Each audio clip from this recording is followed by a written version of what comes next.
Glória a Deus, cumprimento a amada igreja com a graça e a paz do Senhor Jesus, amém? Amém. Quero convidar você, meu irmão, minha irmã, a abrir sua Bíblia no livro de 2 Reis, capítulo 7. E embora eu sempre convido você a estar de pé para fazer essa leitura da palavra, como vamos estar lendo todo um capítulo, eu quero te convidar a estar aí mesmo sentadinho, mas reverente à palavra do Senhor, atento, porque eu creio em nome de Jesus que o Senhor vai falar aos nossos corações. 2 Reis, capítulo 7. Quem achou, diga amém? Amém. Aleluia. A palavra do Senhor diz assim, no capítulo 7, do segundo livro de Reis. Então disse Eliseu: ouvi a palavra do Senhor, assim diz o Senhor, amanhã, quase a este tempo, uma medida de farinha haverá por um ciclo, e 2 medidas de cevada por um ciclo, à porta de Samaria. Porém, o capitão em cuja mão o rei se encostava, respondeu ao homem de Deus e disse: eis que ainda que o Senhor fizesse janelas no céu, poder-se-ia fazer isso? E ele disse: eis que o verás com os teus olhos, porém daí não comerás. E 4 homens leprosos estavam à entrada da porta, os quais disseram uns aos outros: para que estaremos nós aqui a morrermos e morrermos? Se dissermos: entremos na cidade afora, e na cidade morreremos. Se ficarmos aqui, também morreremos.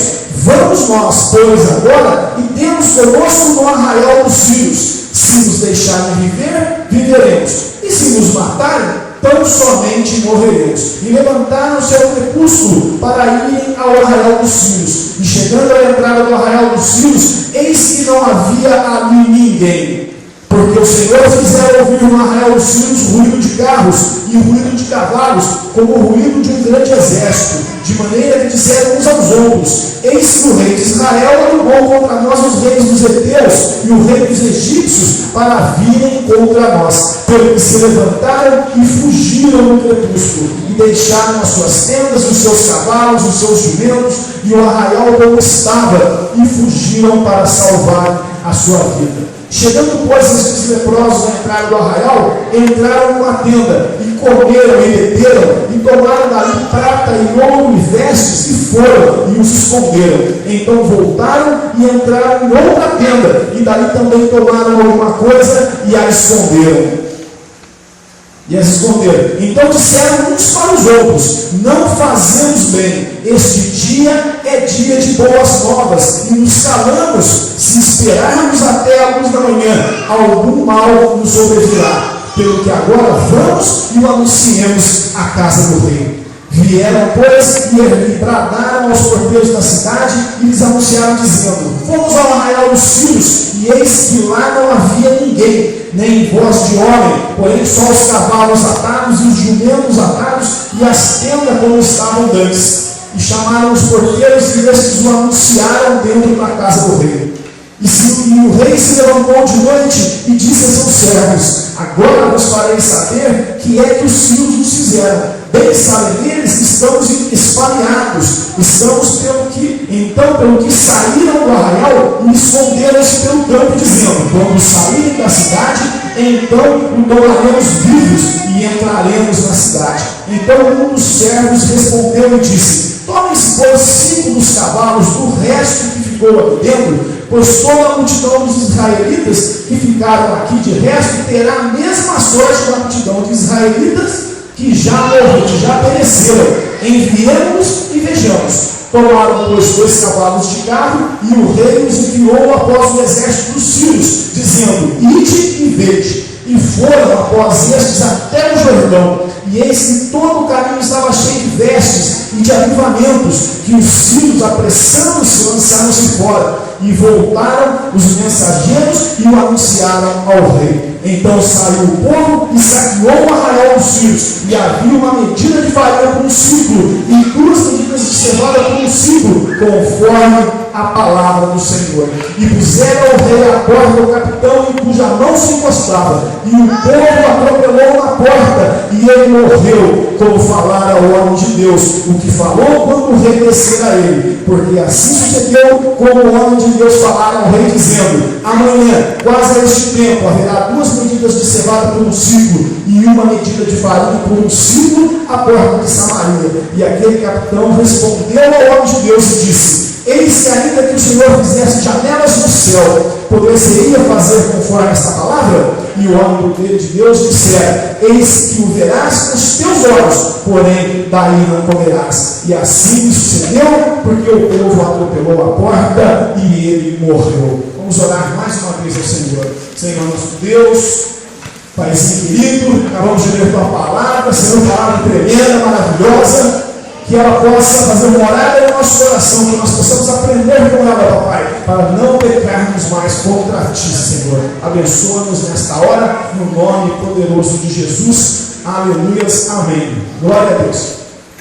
Meus queridos, eu posso dizer para você, sem sombra de dúvida, sem medo de errar, que qualquer um de nós aqui, ou pelo menos a grande maioria de nós, está precisando do agir de Deus nas nossas vidas. Com certeza você tem uma demanda que você precisa resolver, um problema que você precisa solucionar, uma doença que precisa ser vencida, enfim, alguma coisa que a gente está enfrentando nas nossas vidas que nós precisamos do agir de Deus. Porque é assim, nós somos dependentes do nosso Deus. E aqui na terra, as aflições, elas são constantes. Então a gente acaba de resolver um probleminha aqui, surge outro probleminha ali, e surge uma demanda maior ali, surge um problemão. Enfim, nós estamos sempre dependendo das mãos de Deus. E hoje, através desse texto que nós acabamos de ler aqui no livro de 2 Reis, nós vamos aprender que o Senhor Jesus, Ele anda conosco. Nós vamos aprender que o Senhor Jesus está sempre atento ao que se passa nas nossas vidas e que Ele é um Deus de boas novas. Ele é um Deus de boas notícias. Ele é um Deus que provê aquilo que é necessário para nós. Nós precisamos caminhar com Ele. Nós precisamos confiar nele. Nós precisamos crer que verdadeiramente o Senhor age na vida dos seus filhos. E para isso nós vamos então estar examinando esse texto aqui. E veja bem, eu quero recapitular de forma bastante rápida para você o que estava acontecendo, te dando alguns detalhes. Nesse tempo de 2 Reis, capítulo 7, aqui o rei de Israel se chamava Jorão. Ele era o 8º rei de Israel. Ele governou ali, o 9º rei de Israel, e ele governou ali durante 12 anos. Tá? Isso, nesse tempo de Israel, ele era o rei. Lá em Judá, é o tempo do reino dividido, governou Josafá e Jeorão, mais ou menos no mesmo período, esses reis estiveram governando. Neste período, Jorão governou um povo que andava na contramão da vontade de Deus. Os pecados do povo de Israel colocaram Israel numa situação difícil. E qual era essa situação difícil? A cidade de Samaria, que aqui se diz aqui, que eles estavam na cidade de Samaria, capital de Israel, ela foi construída num grande monte e era uma cidade fortificada, uma cidade muito forte, uma cidade difícil de ser batida, difícil de ser invadida. Então, Deus tinha levantado um exército, um povo para castigar, para punir o povo de Israel que estava andando na contramão da lei do Senhor, não estava observando os mandamentos do Senhor. Então, ao redor de Samaria estavam acampados os sírios, um grande exército que estava acampado ali ao redor, e eles tinham feito o quê? Eles tinham feito um cerco. O que é um cerco? Um cerco é simplesmente o seguinte: não entra ninguém, não sai ninguém, não entra comida e não sai nada de Samaria. Eles tinham que viver daquilo que eles tinham. E quando nós examinamos aqui o texto com cuidado, nós vemos que um determinado pedaço aqui diz assim: olha, vamos pegar 5 cavalos e vamos mandar para averiguar o que está acontecendo. Os 5 restaram, porque os cavalos tinham sido comidos, os cachorros tinham sido comidos, os gatos tinham sido comidos, e a palavra diz que um pouquinho mais para trás ali, até canibalismo aconteceu durante este cerco, aquela história terrível de uma mãe que conversou com a outra: hoje nós vamos comer o seu filhinho e amanhã comeremos o seu. E aí o rei ficou sabendo dessa história, rasgou suas vestes, uma tristeza. Então, Samaria estava cercada, Israel estava cercado. Eles dizem também assim: se não fizermos isso, o que restou de nós vai ter o mesmo destino daqueles que já morreram. Enfim, a tendência era que todos morressem. Reinava o desespero em Samaria. Samaria vivia uma situação desesperadora. Todos eles estavam temerosos da morte que espreitava a porta. Agora, diz o texto que 4 homens, estavam à porta. Mas nesse caos todo, nessa dificuldade toda, Eliseu, o profeta de Deus, chega e diz para o povo: olha, amanhã, mais ou menos a esta hora, se a gente for fazer assim uma leitura que eles descobriram isso durante a noite, então vamos lá, no meio do dia, mais ou menos amanhã, no meio do dia, a esta hora, haverá abundância de víveres aqui em Samaria. E o homem forte do rei, o capitão do rei, a palavra diz que era o capitão em quem ele se apoiava, era o homem em quem ele confiava, olha para o homem de Deus e fala assim: olha, ainda que Deus abrisse janelas no céu, seria possível que Deus fizesse tal coisa? Muito bem. 4 homens estão à porta de Samaria. Apesar da fome reinando lá dentro, apesar da desgraceira que estava acontecendo, eles estavam na porta, porque a vida deles era ainda mais difícil. Eles eram leprosos.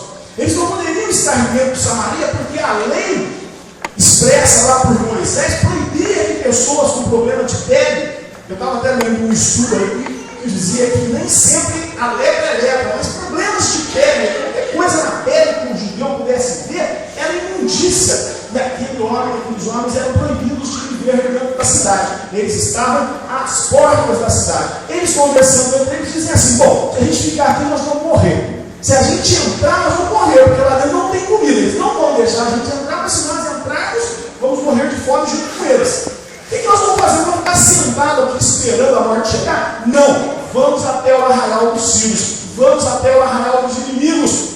E marcharam até o arraial dos inimigos. Porque eles disseram para os outros: olha, se chegarmos lá e eles nos matarmos, morrer nós vamos aqui mesmo. O pastor costuma dizer que no dom nós já temos, No caso deles era a morte. A morte nós já temos. Se ficarmos aqui, vamos morrer, então vamos tentar lá. Quem sabe alguém lá é misericordioso e nos dá um prato de comida, ainda que não nos deixe entrar. E tentaram isso. E foram. E não ficaram ali parados. Foram. Quando chegaram lá, se depararam com uma situação estranha. O arraial abandonado. O Senhor tinha feito algo tremendo. O Senhor tinha feito algo sobrenatural. E aquele arraial estava vazio. E eles entraram, comeram, beberam, pegaram lá alguns pertences que não lhes pertenciam, mas era uma guerra, eles disposto de guerra. Eles pegaram aquilo, foram, enterraram para gastar depois, voltaram, comeram mais um pouco. No meio da comilança, da segunda comilança, vem a mente deles.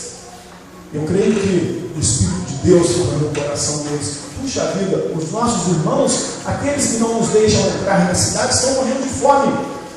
E nós estamos aqui nos regalando com comida, bebida, roupas. Não é justo. Hoje é dia de boas novas. Nós precisamos ir até o rei e anunciar isso ao rei. E eles então retornam e anunciam ao rei. O rei então toma as providências de se certificar de que aquilo era uma verdade, e tendo certeza de que era verdade, libera o povo para ir até o arraial. E o povo vai até o arraial, saqueia o arraial. É isso mesmo que eles fizeram. Eles saquearam tudo, pegaram tudo, cavalos. Eles tinham comido os seus cavalos, pegaram os cavalos, as mulas, as comidas, as tendas, as roupas, fizeram uma limpa ali no arraial e voltaram. Só que um povo esfomeado, esfameado, como diz a minha versão aqui, é um povo que não tem muito controle. E o rei havia colocado na porta o seu homem forte, o seu homem de confiança. E o povo passa por cima dele e o pisoteia, e este homem morre. Mas antes de morrer, ele viu a palavra do Senhor se confirmar. Aleluia. Nós vamos aprender neste texto, um texto que eu gosto muito, um texto que fala bastante no meu coração, alguns pequenos detalhes que vão nos ajudar a enfrentar momentos difíceis das nossas vidas. Vamos nos ajudar a vencer os inimigos, ainda que sejam inimigos terríveis como a morte, como esse exército sírio. Porque muitas vezes nós olhamos para os problemas e eu costumo dizer que um olha o problema do outro e fala assim: poxa, mas ele está chorando só por isso? Só por isso. Mas quem sabe o tamanho do seu problema é você. Quem sabe o quanto ele te amarga, o quanto ele te machuca, o quanto ele é difícil de vencer para você. Às vezes o seu problema, para mim, é moleza de resolver.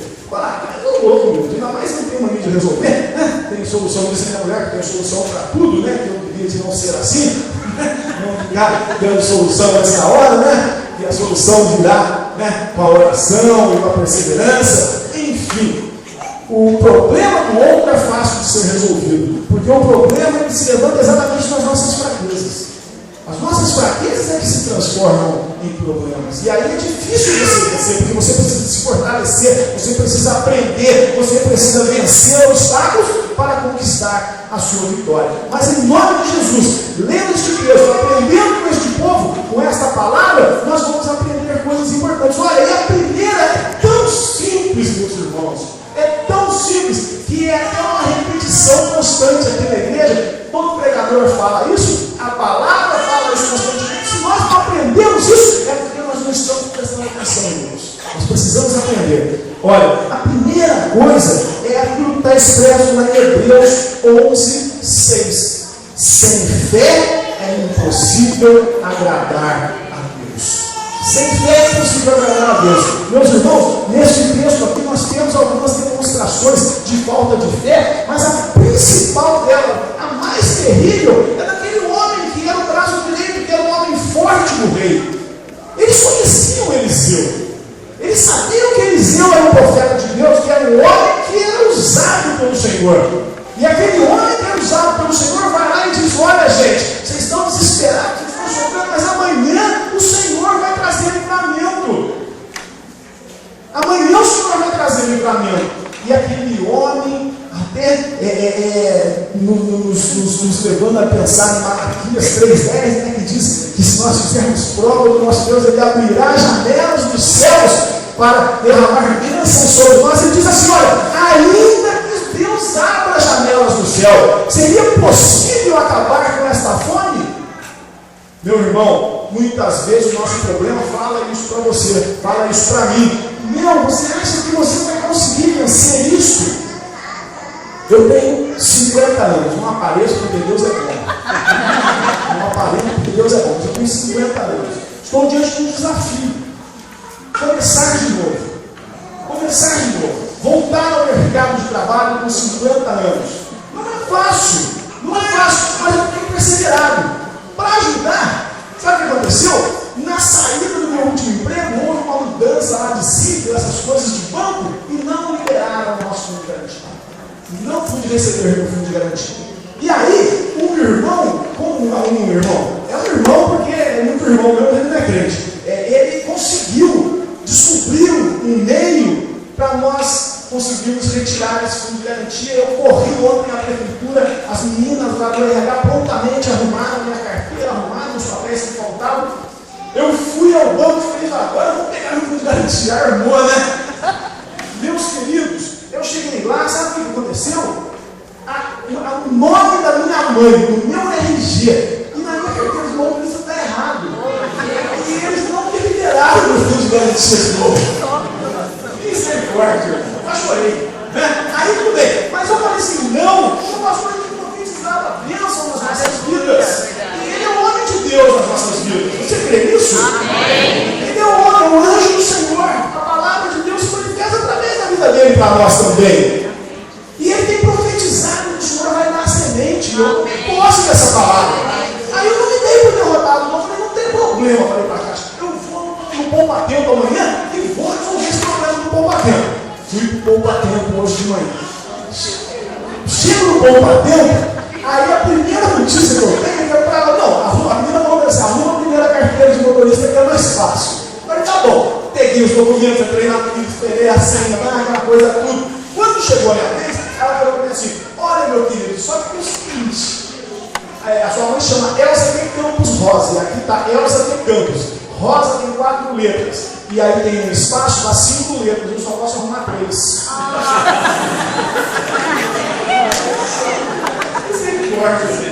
Aí eu falei para assim: mas por quê? Ela falou assim: não, porque 5 letras eu tenho que mandar para São Paulo, e aí leva não sei quantos dias. Eu falei: problema, faz. Aí a menina olhou e falou assim, meu Deus, o cara ficou desesperado. Ficou muito triste, né? Ela falou assim, mas você conversou lá na administração para eles fazerem o seu RG? Eu falei, olha, eu conversei, mas esse só tem vaga para o dia 21. Ela falou, não, peraí. Olha, meus irmãos, Deus está. Ela pegou o telefone, ligou na administração e falou, não, o pessoal já te encaixou, eles vão arrumar seu RG hoje. Nossa, aí eu fui. Olha, tudo assim, fui. Aí cheguei lá, ela falou assim, você precisa da certidão de nascimento. Eu não tinha achado da certidão de nascimento. Eu falei, poxa, mas eu queria de casamento. Casamento certo. Glória a Deus. Ah, você precisa de foto. Aí eu passei a mão no rosto, assim, não tinha feito a parte. Fazendo o RG, o guarda-pega aquele RG, vamos falar igual aquele guarda-cidadão, não é? Guarda para tirar RG, né? Meus irmãos, eu quero dizer nessa história cumprida, eu fiquei 4 horas no poupa-tempo, mas em nome de Jesus, depois do carnaval, o meu RG está pronto. E eu creio que em nome de Jesus, a minha semente vai chegar. Porque o profeta de Deus aqui na igreja, o anjo de Deus aqui na igreja, profetizou na minha vida e eu tomo posse. E eu quero que você tome posse das bênçãos de Deus na sua vida, porque sem fé é impossível agradar a Deus. Então a primeira coisa que nós vamos aprender é sem fé. Se eu não tiver fé, eu tinha que ir embora. Na hora que ele falou assim, não, olha, 4 letras não é possível, aí eu deixei nada. Não é possível isso. O que é isso? Agora 3 letras pode, 4 não pode? Mas meus irmãos, o Senhor, Ele é conosco. E eu creio, em nome de Jesus, que depois do carnaval, eu vou conseguir ir lá pegar meu fundo de garantia, porque o Senhor sabe o quanto é importante para a vida neste momento. Aquele pouco dinheiro não tem nada na fortuna, não. É pouco dinheiro. Mas com esse pouco dinheiro, eu vou profetizar aqui na minha própria vida, eu vou trocar meu carro, porque meu trabalho novo no momento exige um carro melhor. Glória a Deus. Eu vou poder trabalhar com um carro melhor. E eu creio em nome de Jesus que vai ser bênção na minha vida essa luta que eu estou passando, porque hoje eu tive que perseverar. Eu não pude deixar meu coração se abater, porque mesmo quando era isso, a senhora vai falar 15 dias, eu vou falar amém. Vai, que 15 dias vai dar certo. Pai, mas ela falou assim, quando eu me conformei assim, isso com os 15 dias, né? Não me revoltou, ela falou, não, eu vou arrumar mais rápido para você. E ela me socorreu, sem que eu tivesse pedido, e Deus socorreu o coração. Aleluia. Creio no nome de Jesus. Sem fé é impossível agradar a Deus. E fé, meus irmãos, fé é dom de Deus. Fé é dom de Deus. Lá em Lucas 17, 5, diz assim, ó, disseram então os apóstolos ao Senhor, acrescenta-nos a fé. Nós estamos vendo na vida vários exemplos de nós necessitarmos da fé, pedimos ao Senhor a fé. Eu quero dizer para você, e para você, se tiver alguém aqui entre nós que ainda não conseguiu assimilar Jesus no seu coração, peça fé a Deus, e Deus vai agir na sua vida, porque Ele nos dá fé para nós olharmos para Ele e crermos que Ele é o nosso Salvador. Ele já providencia isso para nós desde que nós nascemos, um pouquinho de fé, aquela fé necessária para nós olharmos para Jesus e crermos nele, o Senhor nos dá, mas a fé necessária para vencermos os obstáculos, as dificuldades, as lutas, Ele vai nos acrescentando quando nós vamos confiando nele e pedindo a Ele, porque às vezes é difícil, meu irmão. Às vezes você se defronta com lutas e você fala, eu não sou capaz, eu não posso, eu não consigo, eu não sei. O diabo sopra por isso nos nossos ouvidos. Mas eu quero dizer para você, se você está passando por esse estreito, como foi dito ali, Peniel não, o primeiro nome, Jacó. Como é que é? O estreito lá de Jacó. Se você está nele, confie em Deus. Essa fé em Deus, e o Deus Todo-Poderoso vai acrescentar na sua vida a fé necessária para você vencer os seus problemas e as suas dificuldades. Meus irmãos, outra coisa que nós vamos aprender com esse texto é que é preciso ter disposição. Lá em Êxodo 14, 15, diz assim, um trecho que é muito bonito. Diz assim, diga ao povo que marche. Israel está ali diante do mar. Às suas costas, o faraó se aproxima com o exército. Aquele povo não estava acostumado a lutar, aquele povo era escravo, estava acostumado a levar chibatada. Não tinha generais de guerra lá que pudessem confrontar o inimigo. Não, eles estavam magoados.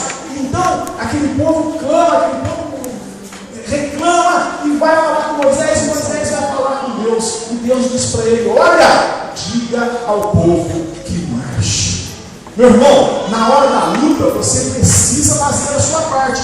Você tem fé que Deus vai fazer. Você confia que Deus vai prover. Mas você precisa ir atrás. Porque se eu chego lá no banco e está escrito errado o nome da minha mãe lá, eu voltar para a minha casa e ficar lá dentro da minha casa, o nome da minha mãe vai continuar errado eternamente na minha carteira de identidade. Eu tive que sair da minha casa hoje e ir ao Bom Bateu. E enfrentei as dificuldades do Bom Bateu. Peguei 3 filas, fiz o que foi preciso. E na hora que parecia que tinha tudo ido a breca, o Senhor me levantou uma pessoa para me ajudar. Mas eu estava lá. Eu tinha ido atrás. Aqueles homens que eram leprosos, que estavam do lado de fora da cidade, a vida deles era uma vida de amargura. A fome que estava acontecendo dentro de Samaria era uma realidade na vida deles constantemente. Porque eles não podiam entrar na cidade. Eles eram tidos como imundos, eles eram proibidos, ninguém chegava perto. Olha, meu irmão, vou dizer uma coisa para você: se nós soubermos que fulano ou beltrano tem lepra, ainda hoje, rancenias, por mais que nós saibamos que é uma doença tratável, que hoje em dia ninguém morre disso, não cai no nariz de ninguém, porque trata, se tratar cai, né? Nós temos cuidado, nós não ficamos lá se esfregando no cara. Na verdade, naquele tempo, então, era tido como prova do pecado, era tido como uma imundícia, era a mão de Deus pesando naquelas vidas, e aqueles homens enfrentavam isso cotidianamente. Mas mesmo assim, diante da morte, eles falavam assim: não, vamos lá, não vamos ficar aqui parados, nós precisamos tomar atitudes. A vida exige de nós que nós façamos a nossa parte. Juízes 6,14 diz assim: olha, então o Senhor olhou para ele, Gideão, e disse: vai nesta tua força e livrarás Israel das mãos dos medianitas. Porventura não te enviei eu? Vai nessa tua força, varão. Vai nessa tua força, varoa. Se você está aqui é porque Deus está te enviando. Se você está aqui é porque Deus tem um projeto na sua vida. Se você está aqui na igreja do Senhor hoje, ainda que você esteja passando pelo estreito, o Senhor tem coisa tremenda para fazer na sua vida e através da sua vida. Não fique parado, não desista. Vai à luta, tenha fé e o Senhor vai agir. A terceira coisa que eu quero destacar para vocês, de forma bem simples e rápida aqui, que nós estamos nos adiantando no tempo, é que nós servimos a um Deus dos impossíveis. Nós não servimos a um Deus que faz as coisas previsíveis. Nós servimos a um Deus tremendo, que faz coisas maravilhosas. Hoje ele levantou uma moça lá para me ajudar, mas ele pode levantar um exército para te ajudar, se for preciso, porque a hora que os seus anjos a nosso respeito, diz a palavra do Senhor. Ele é tremendo. Meu irmão, diz assim para Jeremias 32.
Relinchamos carros, batemos escudos.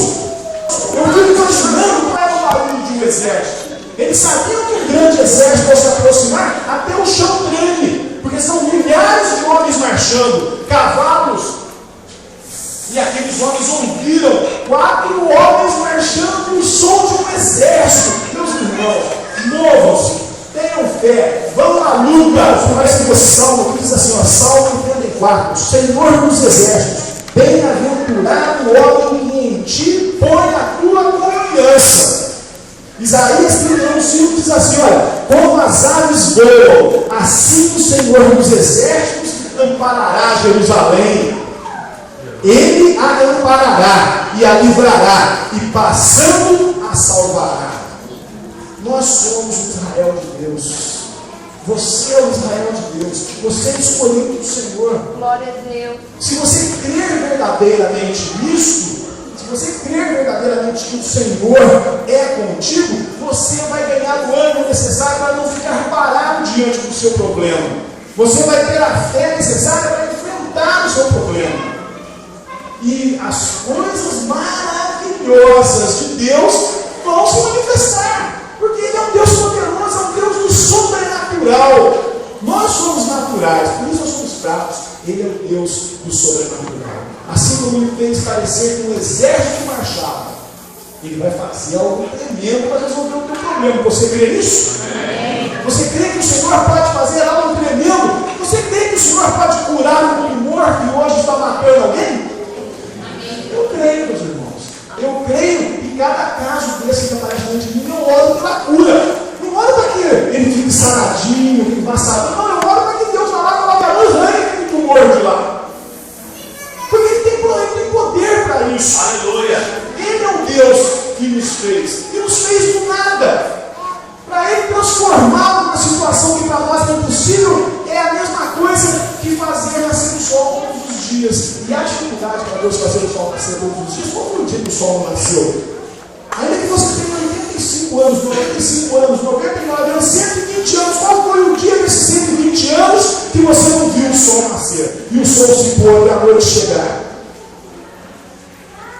Esse é o Deus que você serve. É o Deus que fez o mundo e tudo que nele há. Ele é um Deus poderoso, tem a terra. E para encerrarmos, meus irmãos, eu quero dizer para você nesta noite que hoje é a noite de boas novas. Aleluia. Hoje é a noite que o Senhor reservou para te dar a tua bênção. É isso que nós aprendemos com esse texto aqui. Eles marcharam, eles foram, eles confiaram. O profeta profetizou e ficou esperando descer. Ele não foi embora, não. Ele não teve medo. Ele profetizou e ficou lá esperando, porque eu vou ver o agir de Deus, porque Deus falou e vai acontecer. E Deus tem falado com você, tem falado comigo. Se você tem vindo aos mesmos cultos que eu tenho vindo, você deve ter visto Deus falando com você. Porque Ele tem falado comigo de prosperidade, Ele tem falado comigo de vitória, de confiança, de amor, de transformação, de salvação. Esse é o Deus das boas novas. Hoje é a noite de boas novas. E como aqueles leprosos que estavam lá disseram: hoje é dia de boas novas, nós não podemos nos calar. Nós não podemos nos calar, igreja de Jesus. O nosso pastor tem nos chamado a nos tornarmos evangelistas, a fazer nascer no nosso coração um desejo, um amor pelo evangelismo.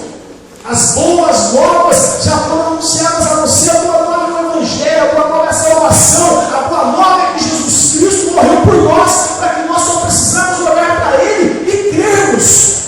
E os nossos pecados são perdoados, e as nossas vidas são transformadas, e a nossa vida eterna ao lado de Jesus está garantido. As boas novas são para todos, e nós precisamos anunciá-las. Mas as boas novas para a sua vida também são anunciadas nesta noite. O Senhor tem promessas tremendas na Bíblia. O Senhor tem muitas promessas na Bíblia, e essas promessas são para nós. Tem aquele hino que diz: é tudo que Jesus conquistou na cruz. É nossa herança. Todas as bênçãos de Deus para nós, tomamos posse.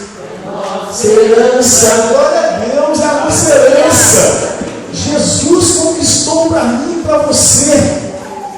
E por que é que nós ainda não tomamos posse? E por que é que nós ainda não estamos vivenciando a glória do Senhor nas nossas vidas? Hoje é noite de boas novas. Eu quero profetizar na sua vida, meu irmão e minha irmã, que aquilo que você está esperando já é teu. Aleluia. Já é teu. Tome posse dele.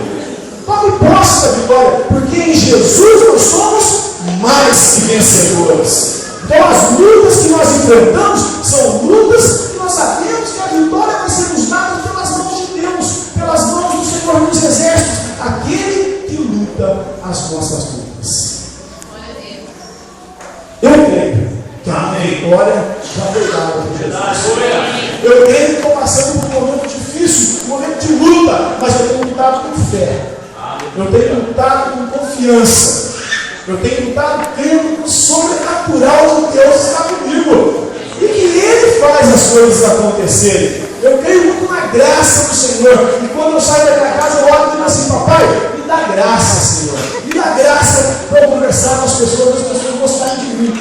Me dá graça para eu conversar com as pessoas e eu poder agradar as pessoas. Não porque eu quero convencê-los de algo, mas não porque eu possa manifestar em mim algo tremendo que vem da sua parte, porque da minha parte não tem nada a oferecer. E o Senhor tem acrescentado graça. Ao longo da minha vida eu tenho experimentado isso, e é tremendo. Eu posso testemunhar disso para você, meu irmão. O Senhor nos abençoa. O Senhor abre as portas. O Senhor vai na nossa frente. O Senhor faz coisas sobrenaturais nas nossas vidas. Mas você não pode ficar parado. Mas você tem que ter fé. Mas você tem que fazer com que o mover de Deus aconteça na sua vida. Como? Confiando nele. Confiando nele. Essa palavra é uma palavra de boas novas para você. Agora, eu quero aproveitar este momento e dizer para você, eu olhando aqui, praticamente conheço todos os irmãos, mas eu não sei há quantas anos a sua vida é espiritual com o Senhor Jesus. E hoje é dia de boas novas.